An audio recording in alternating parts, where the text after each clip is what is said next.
Hello and welcome to another edition of Medusa's Kitchen. I'm your host, Chef Greg. Today we're going to be making one of our signature appetizers at the old Medusa restaurant, the Grill and Bistro, Saganaki. It's a favorite when we were kids. Dad, Mom would always take us down to Greektown, and that was always an automatic appetizer. We'd always order 2 or 3 of them, and the server would line them up along his arm. I think that's where I first got the love of wanting to have my own restaurant. It was just so neat. Back when I was younger, in the 70s, restaurants were a big deal. Chefs were a big deal. They were like pilots, they were important. They were skilled. Their food was delicious, and that's what I wanted to be.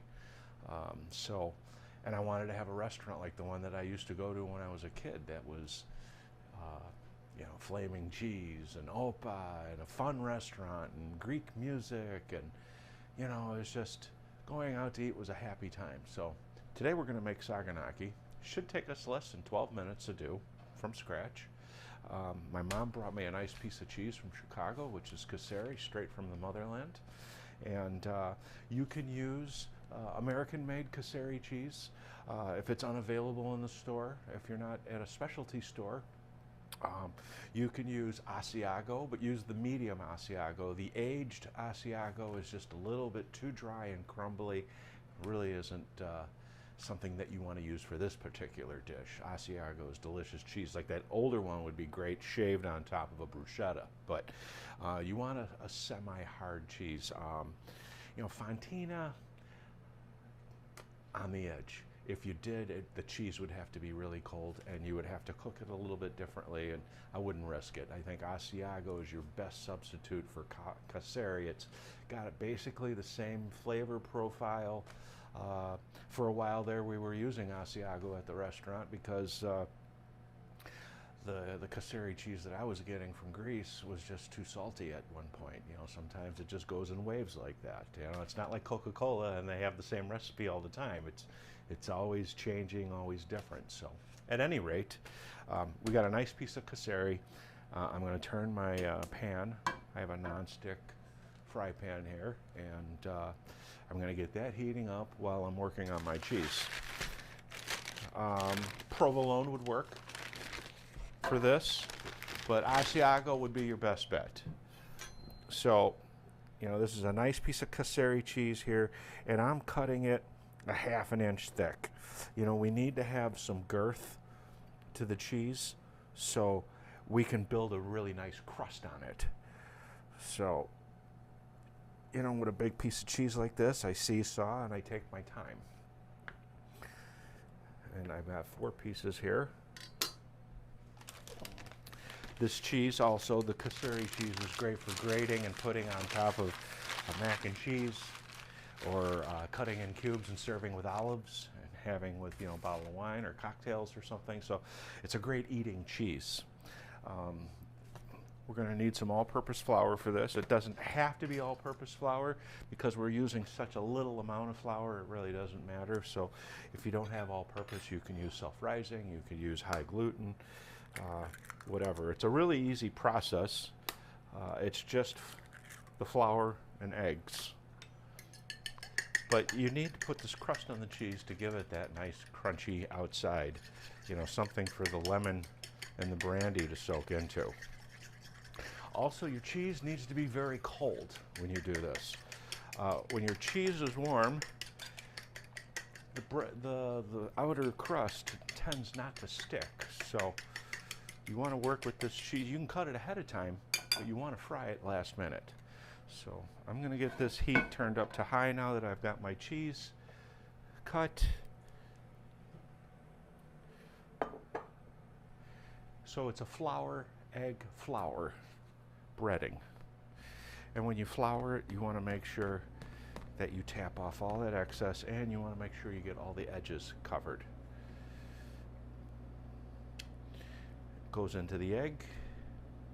Once again, you make sure you get all the sides and edges covered. You make sure you drip that off really well. You don't want a lot of egg in your flour mixture. And you set it in there and you press the sides and flour on top. You don't want to move this around a lot in the pan. I only move it around once or twice, and that's it.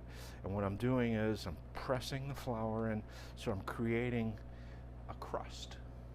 We'll set that aside and we'll do our other 3 pieces. Oh, I screwed that one up. I did egg first. So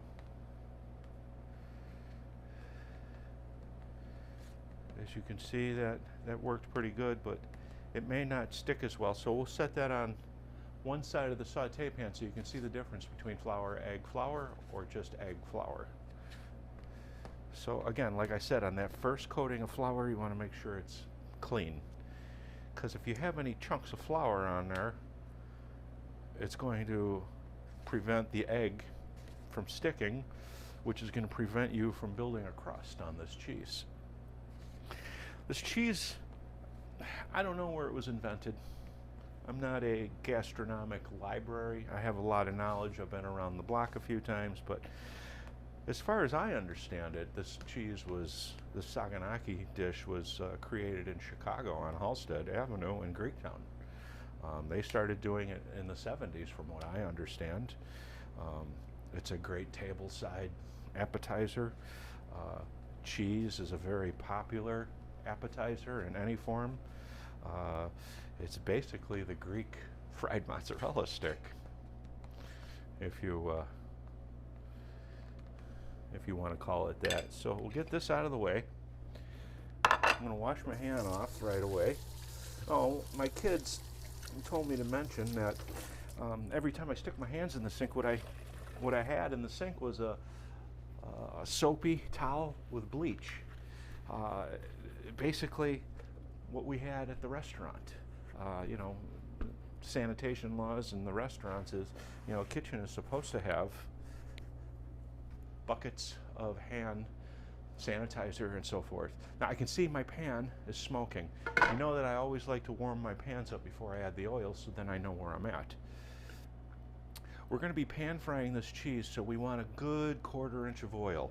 We don't want to deep fry it. We don't want to cover the cheese with the oil, but see, but now we know that that cheese or that oil is going to be pretty close to being where we want. You know, I just flicked a little bit of water in there. I'm not getting the sparkly crackly to let me know that it's quite hot enough yet. So while we're waiting for that to come to temperature, you can hear it now, so we're close. I'm going to cut my lemon, and one of my concerns with doing this recipe was I didn't want to teach someone how to burn their house down. So when you're doing a flambe item like this, you want to make sure that your ceiling is clear. You want to make sure that your alcohol is poured into a container and your bottle. You don't want to pour brandy right into the pan from the bottle, because what could happen is the flame could come back and kick back into the bottle, and then you got yourself a mess on your hands. Also, I have a fire extinguisher readily available just in case things get out of hand. You always want to be prepared. And you should have a fire extinguisher in your kitchen anyways. So I've got my brandy, I've got my lemon. It looks like my oil is hot enough now, so I'm going to carefully set my cheese into the pan. You can see that it's bubbling nicely. I'm laying it down away from me so it splashes away from me instead of towards me. And then we let that cook. We don't want to touch it. We want the crust to form as quickly as possible, because we really are not cooking the cheese. We're just cooking an outside. All we're doing is cooking a crust. So, you know, we want a nice hot temperature on this so we can get that crust made right away. Because the longer we cook it, the softer the cheese is going to get, and it's going to get a little bit tricky to handle if it gets too far. So, just going to let this cook. I'm going to get my pepper. I love to put fresh pepper on top of cheese. Again, you don't need to buy an expensive mortar like I have. You can get a pepper mill, but I really suggest getting a mortar and pestle to do all your seasonings and herbs and make your own seasoning blends. It is so worth it. I mean, it's a whole different flavor. It was one of the little things that made my restaurant a little bit more special than others. You know, fresh lemon juice, fresh seasonings. It's that little bit of difference. What do you think about these? I'm making these platters now in my pottery class. I'll be selling them online, but I'm making Medusa platters with my own throwing, so I'm really excited about that. Okay, so now we want to flip the cheese. It looks like I've got a nice crust, and what works the best with this is a fish spatula. It's nice and thin, it's flexible, you can get underneath it. You know, you can just kind of like slide that. Notice how I got a nice light brown going there? You see that? So now we want to brown the other side. Now, when the cheese is browned and we're ready to add brandy and lemon to this to finish the dish, we've got to get rid of all that excess oil. And for that, I've got myself a nice heavy bottom small saucepan that I'm going to pour the oil into, that I don't have to worry about anybody getting burned or pouring it into a glass container or plastic and melting on you. So have a pot available to pour this oil out so you don't burn yourself or anyone else for that matter, but you can't make the sauce with all that oil in the pan. So we're really close here. I'm just going to take a peek underneath. Yep, we got a nice brown. So I'm going to remove my cheese, only so I can take the oil out of it. At the restaurant, we pre-did this, so when we got an order, it would go directly into a sizzle platter into the stove for about 8 minutes. And if somebody wanted it extra crispy, we used to just pop it into the fryer for a minute and give it a nice crust. So, okay, so the oil is out, the cheese is back in the pan, and this is the point at where you would want to, if you wanted to even make it crispier, you should. So I'm going to hit a couple lights here so you can get the idea. Again, you want to make sure that you don't have anything hanging from your ceiling. You want to make sure that you have a fire extinguisher, and you want to make sure you pour your alcohol in a cup like this. Now, when you add the alcohol, you're going to start to get that to evaporate. When you light it, you light the flame outside the pan and bring it in. If you try to light it in the pan like that, the steam will blow out the flame, and that was like one of the hardest things to teach the servers when we used to hire them, the new ones. You know, it would take them about a month to get used to it. So here we go. We go with the brandy, we light, and we come in. Hoppa! Now we move that around a little bit. We give the chance for the alcohol to burn out, and now we're making a nice sauce. And with the residual flour, with the lemon juice and the brandy, we're going to kind of make a nice, slightly thickened lemon sauce for this cheese. And it's done.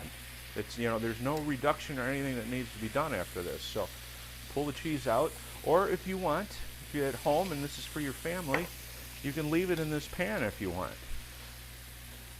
And then pour that over the top. Come over here and get some of my fresh cracked pepper. You serve this with a nice crusty bread. Saganaki, Medusa style. I hope you try this one. It's easy, make it safe, but this is an easy appetizer to make, and it's a favorite. And for all those people out there who wanted to know how to make Saganaki, here you have it. Thanks for joining me on Medusa's Kitchen. I'm your host, Chef Greg. We'll see you next time. Thank you. Saganaki, pan-fried Kasseri cheese with lemon and brandy, topped with just a little bit of cracked pepper.